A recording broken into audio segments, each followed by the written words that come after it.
You're listening to Soundside. I'm Libby Dankman. When the University of Washington began searching for a new president back in 2015, they did what you might expect. They started a nationwide hunt, looking for the best fit to lead an institution known at the time more for research than for its classes. And it turns out the answer was right at home. Mari Cauce has been at the University of Washington since 1986 in various teaching and leadership roles, starting as an assistant professor in the Department of Psychology. Cauce entered the office as the first openly gay, first Latina, and first woman to lead the largest university in our state.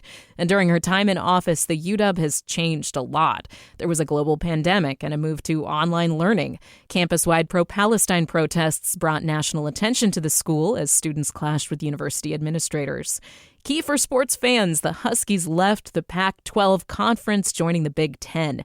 Add to that, in the last few months, defunding moves, international student visa cancellations, and further threats from the federal government. Now, Cauce's 10 years at the helm of the University of Washington is coming to an end. So what has she learned from her tenure, and what advice does she have for her successor as he prepares to take over? University of Washington President Mari Cauce, thank you so much for being here. Yes, good to be here. And boy, you've made it sound like, a very long 10 years. Well, I want to get to that because you had more longevity in the job than your most recent predecessors, for sure. But first up, our editorial staff recommends we do this disclosure, which is that KUOW is a self-sustaining service of the University of Washington. We're an independent nonprofit that operates separately from UW. However, the school has no editorial input. I am a Husky, I would just like to say, but we also employ a good number of Cougars and even some Gooey Ducks, one or two Gooey Ducks on the staff. So we do have journalistic balance there. Okay. Good to get that out of the way right off the bat. When you were first appointed to the job, the University of Washington had seen a ton of turnover in the role of president. I found this stat kind of remarkable. There were 6 presidents between 1995 and 2015. So they were averaging like 3 and a third year terms. That was seen as a little bit of a revolving door, the job of president at UW. What has accounted for your stick-to-itiveness or your longevity in the job?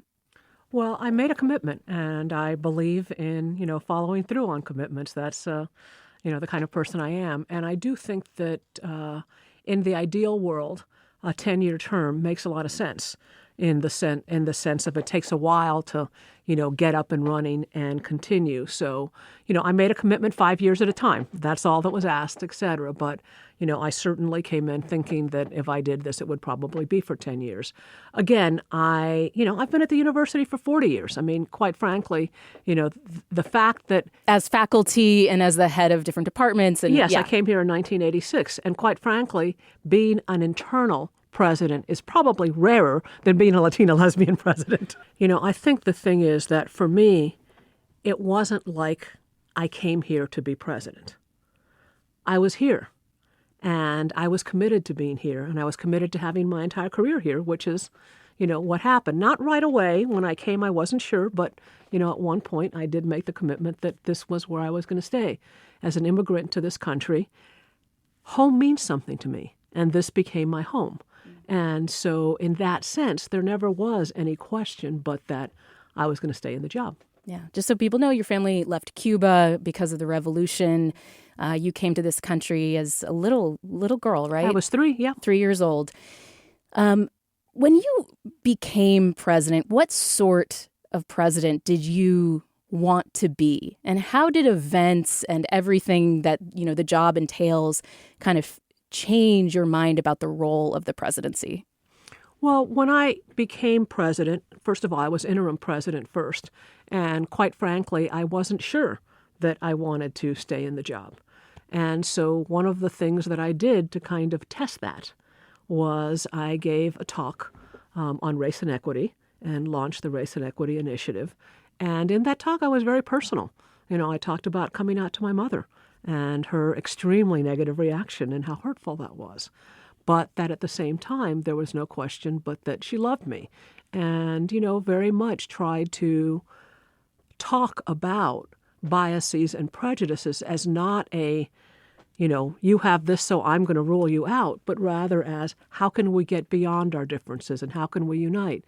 And it was important for me to get a sense of how is the community going to react to the fact that I was going to be this kind of open person, that I was going to be who I was? And, the reaction might have been very different, and I might have decided not to throw my hat in the ring.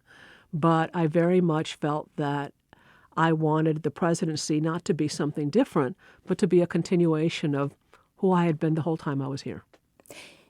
What are the biggest ways you think the university has changed over the time that you've been president? And, let's go back even from when you first started as faculty. How do you think, what are the biggest changes you've seen over your years? Well, I think one really big change, and I think it's a wonderful one, is that, certainly when I came in, and I think through most of my early time here, we were working very hard for our national reputation in terms of research. And everything was about our research reputation. And quite frankly, we paid less attention to our students and to the teaching part of the mission. And I think that myself and my colleagues have been working really hard to make this much more of a university that is part of a learning environment. We talk a lot about the student experience and about what happens inside and outside the classroom and how we are a really good environment for learning. One thing that I hope that we've gotten beyond is some people create this false dichotomy between research and teaching.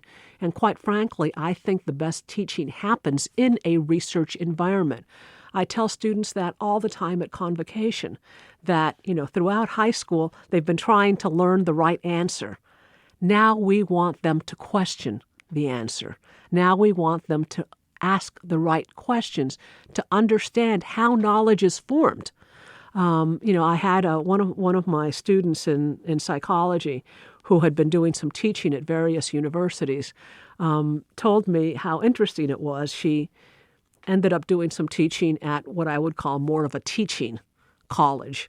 And she said that what was really interesting is that one of the things that she often did is she asked students to critique psychology or to talk about, to bring in newspaper articles that were based on psychology. And that... How did the journalists do translating it? Yes, exactly. Yeah. And what did they think about it?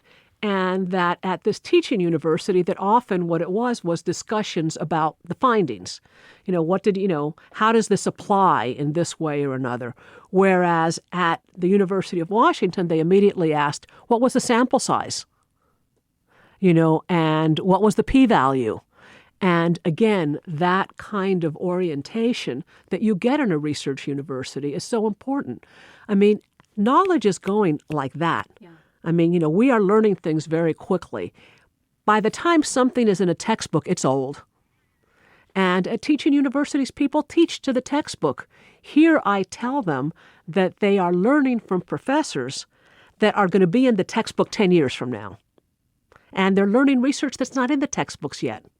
And I think that there's, this false dichotomy between teaching and research, but I do think that we weren't paying enough attention to what was happening in the classroom, that we weren't paying enough attention to the student experience. We certainly weren't talking about it enough. Are you happy with access? Because I know that's another concern. When you started as president, that was a big position of emphasis for you, was that there's a public service element to this.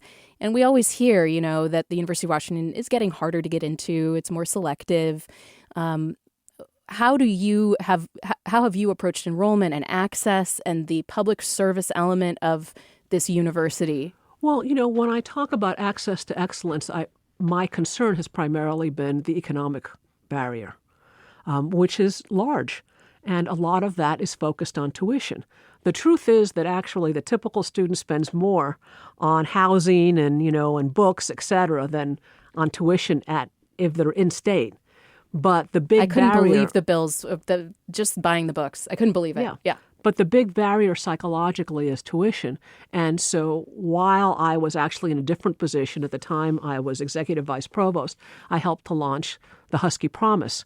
It was based very much on research that I had done on barriers to entering higher education. And like I say, the cost of tuition was the big one. And I really do think that I'm a little concerned about what's going on right now and talks about the Pell Grant, et cetera. Oh, we're going to talk about that for sure, But the truth is that we have done a really good job, and we have more and more low-income students that are coming here. And the fact that they leave, most students leave without debt. And the debt load that they leave is small enough that it doesn't interfere with their decisions about what to do next. So that was what I was focused on. We also have grown a lot. First of all, when I first came here, Bothell and Tacoma did not exist. And in the last 10 years in particular, both have really taken off. And they offer excellent experiences to students. And, we've had Fulbright scholars at Bothell. We have amazing students they're amazing places to learn. And so, in fact, we've expanded access at the University of Washington, Seattle. I think we've grown by about 7,000 students in the last 10 years. So there's more and more access. Now, are there some excellent students that we don't have room for? Of course. But unless we were going to have 200,000 students, which I don't think it's what anyone wants, and there are other great universities to go to. And the bottom line is that given Bothell and Tacoma, there is no student that is qualified that cannot get a University of Washington degree. You mentioned, you touched on funding at least. It seems that every week we see new novel ways that the Trump administration is trying to defund universities, either through cuts to foreign student access, grants. Can we just take the research part first? From your perspective, how has cuts to research funding so far, how have those cuts affected the University of Washington? Well, right now, things are still in process. And what we've seen is an enormous slowdown in grants being awarded and us having to justify them and it taking a long time, et cetera. And we are primarily carrying those. But we're also seeing grants that normally we thought would be renewed, not renewed. And we've seen some of our work that's not necessarily grants, and grants, the typical kind of grants like NSF, et cetera, that have just been cut off. And it's devastating. National Science Foundation, yeah. Yeah, I mean, it really is devastating what's going on. I mean, some of what's going on in terms of foreign aid. I mean, did we learn nothing from the pandemic? That what happens anywhere can happen everywhere? And that if we allow illnesses to develop in other countries, that they're going to come back and affect us? If we allow other countries not to have the resources to deal with climate change, we share an ocean. We share, look at right now what's happening on the East Coast with smoke that's coming down from Canada. And actually, I think we had some sand that was coming in from the Saharas, that we're all interrelated. In this, I am very concerned, and we have a wonderful little section called Research Makes America, where people can go online and look at some wonderful stories. I'm very concerned about some of what's going on with healthcare. We have really been, because of the basic research in terms of the Human Genome Project, et cetera, some of David Baker's, wonderful work on protein design, et cetera, we are getting closer and closer, very close to, for example, being able to stop the progression of Alzheimer's. In fact, I think within 5 to 10 years, we'll be reversing the progression of Alzheimer's. And given the demographics, you know how expensive it's going to be if we don't? It's silly. From an economic basis, it is silly. It will cost us more not to do this than to do it. Some of the environmental research, it is so key to things like salmon runs, which, support incredible industries in the state. It's not, yes, it's about the fish, but it's about the people who fish. Do you worry that your top-level researchers will get scooped by other countries, for example? We're already hearing Canada is saying, hey, doctors, come up here. China is offering lab funding, like full lab funding to researchers across United States universities. Is this brain drain thing a real risk at the University of Washington? Well, the truth is that the U.S.'s rise in preeminence in research partly came out of scientists that were leaving because of what Hitler was doing. And, these things can be real. If this is very short-lived, I'm less concerned. But the longer it lasts, the more I get concerned. Some schools, so there's been, especially in the Ivies with Columbia and Harvard, sort of a dichotomy that's developed of, okay, Columbia is seen as capitulating to the Trump administration. Harvard is seen as kind of standing strong and fighting. Do you think that there is a right path for universities to take? Like, should schools be fighting harder? Because as we see with Columbia, a lot of the capitulation doesn't seem to have lightened the restrictions and the requirements that the Trump administration has made. Or is there a risk of fighting too much that you are sort of the tall nail that gets hammered down? Well, I think it's more complicated than often it's projected. If you look at Columbia and Harvard has done a number of things that Columbia had done in terms of definitions of anti-Semitism and, et cetera. But some of what they were asked to do, Columbia wasn't asked to do. I can't imagine that Columbia wouldn't have stood up to being told that their admissions was going to be affected. Yeah. So there's just a laundry list of stuff that Harvard got. Yeah, exactly. And so, I don't want to get into, Harvard good, Columbia bad. I don't want to be second guessing what other presidents have done. I'm not in their shoes. I don't know what resources they have, et cetera. So I just want to be clear about that. But what I do think that this illustrates is that it's not like if you do this, everything's going to be fine. And so I really do think that you have to be, again, you want to be pragmatic. You want to be a problem solver. I don't feel a need to make big statements to make big statements. And I feel very uncomfortable at times when people want me to say, you're going to be fine. I wish I could assure everyone that things would be fine. I don't know. But I do think that, we've taken a very pragmatic approach.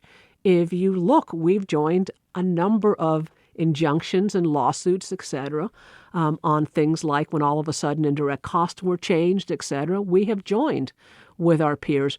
Most of those visas that were revoked did get changed back, and we were involved with our attorney general, et cetera, in making a case for that. So it's not like we've sat back and passively let things happen, but we've been very pragmatic about it.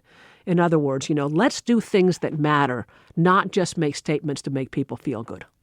The funding picture from the state is also not rosy. No, it's not. There have been, in this most recent budget signed by Governor Ferguson, higher education spending across the board cut by 1.5%. That's about $15.5 million cut from the University of Washington.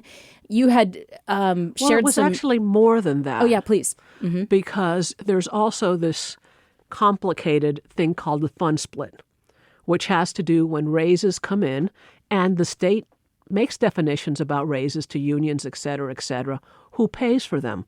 In the olden days, pre, the recession, the state paid for all of them. And it does, at least it used to, and I don't know right now if it still does for the community colleges.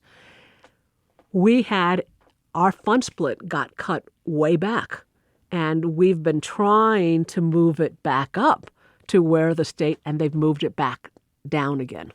Oh, that's a big hit. Yeah, and so altogether, our cut was 6.5%. Okay, so basically this comment that you'd made in a town hall in May was that you feared that there could be a similar budget crisis for the University of Washington if things persisted to the 2008 Great Recession. Do you still fear that we could be seeing a fiscal crisis at that same magnitude as 2008? And are you currently preparing for the possibility of layoffs or program eliminations? Absolutely. We are not taking anything off the table. We are going a step at a time. We don't want to presume that more cuts are coming. On the other hand, it all depends on the economy. And as you've seen, it just goes up and down and up and down. one of the unfortunate things that I hope that we can change at some point is that higher education is seen as a discretionary part of the budget. Now, maybe 50 years ago it was. It shouldn't be now, but it is. And so do you think it should be treated the same as K through 12? I think it certainly should be treated in the same tier as K through 12. I'm not going to say exactly the same, but it should be in the same tier. It shouldn't be, this is basic, and that isn't. This is required for us to fund, and that isn't. And that isn't. I don't think it should be like that, especially because we end up being between a rock and a hard place because on the one hand, we have no control over what they fund, and yet we don't have any control over what we charge. And so it's this, we don't have the tools to deal with what we get hit with. But overall, it was a 6.5% cut, which is very, very significant. There's no question. And yes, there will be layoffs. There's no way to deal with a 6.5% cut without layoffs. Whether or not there are program eliminations, will depend on the units and what they think makes the most sense. I can certainly tell you I was Dean of Arts and Sciences. I came in in the middle of the year, and I started a blog called, Steering the Titanic. And at the time, I was thinking of it in terms of the size of arts and sciences. Well, I was, in office for what seems like a couple of weeks, and we hit the iceberg, which was, and we did do some consolidations. That was 2008? Yeah. Mm-hmm. We did do some consolidations where we put some programs together. You're listening to Soundside on KUOW. I'm Libby Dankman. I'm speaking with UW President Mari Cauce. We're going to take a quick break here. When we come back, we're going to dig into the University of Washington's reaction to on-campus protests, student visa cancellations, and much more. That's coming up in a minute here on KUOW.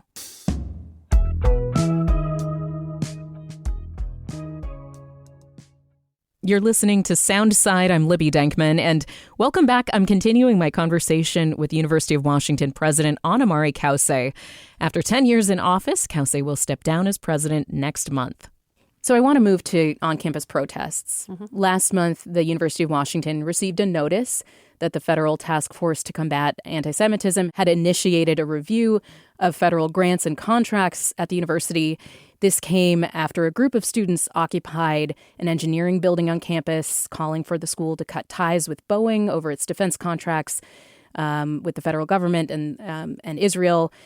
The Trump administration has said that they are looking at schools like Harvard because of programs and departments that allegedly fuel anti-Semitic harassment. Have you heard anything about what the task force is asking for or the status of those grants or contracts since that review was initiated? Yeah, I want to say that we were approached by the anti-Semitism panel task force. I don't remember the exact right name for it, under the Biden administration. And we made some promises to the Biden administration, including the fact that we would be a lot clearer, which we were at the beginning of this year, as to what kinds of protests would be allowed, what they wouldn't, and that we would be enforcing our own rules. And so those were promises that we made to the Biden administration. What we got was a letter, and someone can send you the copy. It didn't actually ask us to do anything. That was from the federal government. Yes. The most recent one from the Trump administration. Yes, yeah. It was from the Department of Education, and you can follow up and get the exact details. But it didn't ask us to do anything. And so that's the case. I mean, we are, as I've said, we have been experiencing from before then a slowdown in getting grants, et cetera, et cetera. We were concerned, could one thing be related to another, but we have continued to get payments. And so we're not like Northwestern, et cetera, where their payments have stopped off.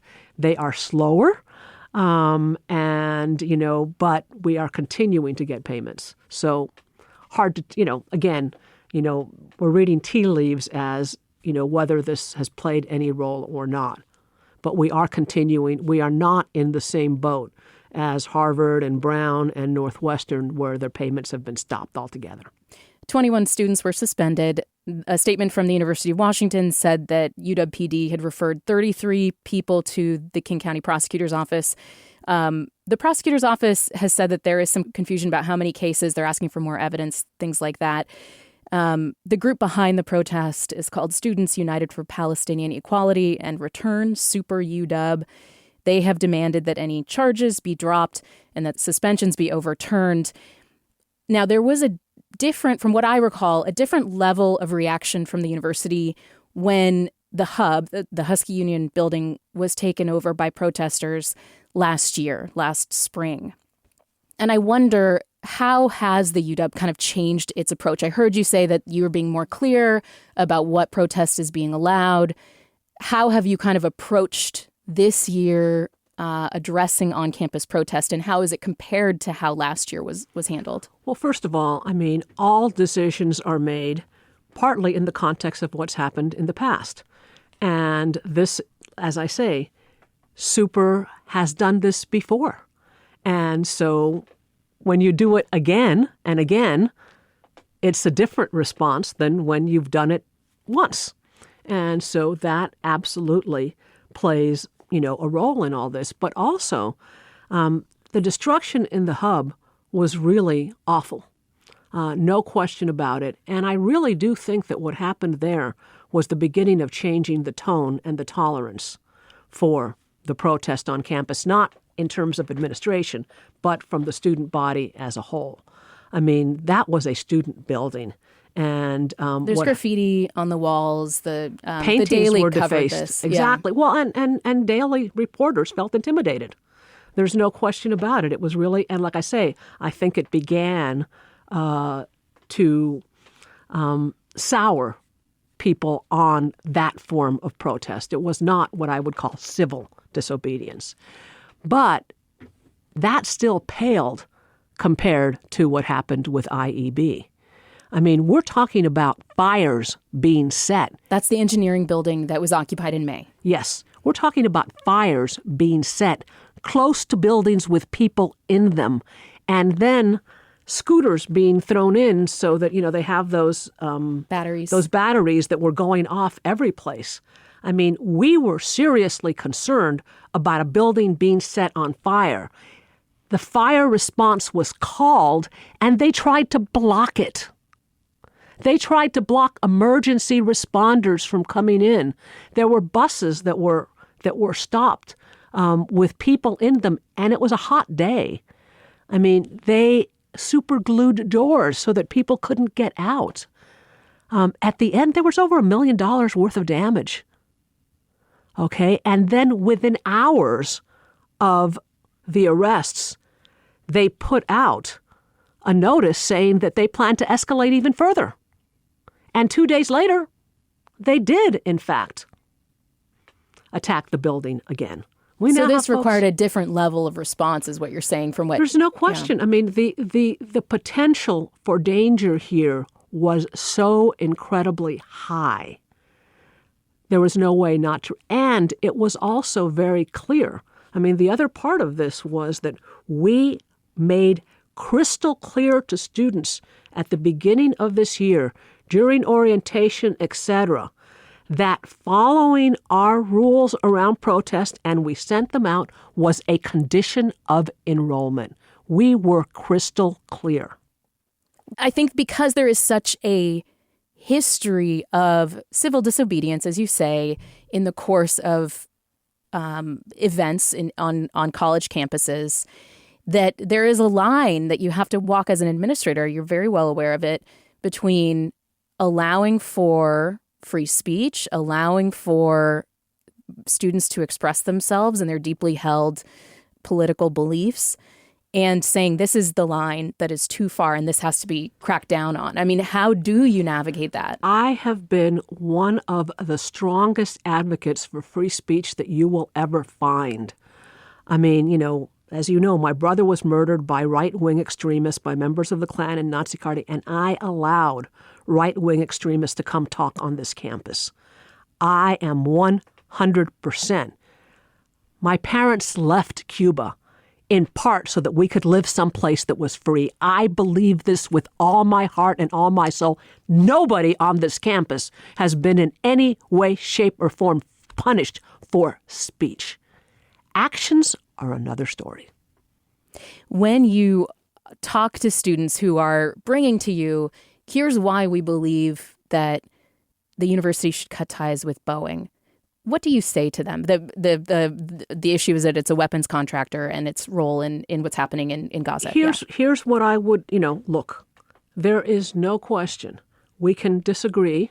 We can have different opinions as to who's to blame for the situation or who's most to blame for the situation in Gaza. We can have different opinions as to how things should be resolved. But I don't think there's any question that it is an incredible tragedy and that the scale of civilian death is concerning and alarming. There's no question about that, and that we would all like to see some resolution that would stop that. I don't think that there's any question about that. But now, here's the question that I would pose to you, is who do you want to see making decisions as to who we sell weapons to? Let's begin. I think we can all agree that we need weapons in this day and age. And we have never had any problems with the fact that Boeing has been a weapons manufacturer for decades. And no one has ever suggested we shouldn't take money from them. So, but this is a political leadership issue. No. And so what I'm saying is, so that has not been the issue. The issue is the way that things work in this country is that Boeing or any weapons manufacturer cannot sell arms to a country unless the U.S., the Department of State, says you can sell arms. And usually so is Congress is notified that we're selling arms, and Congress can stop if they want.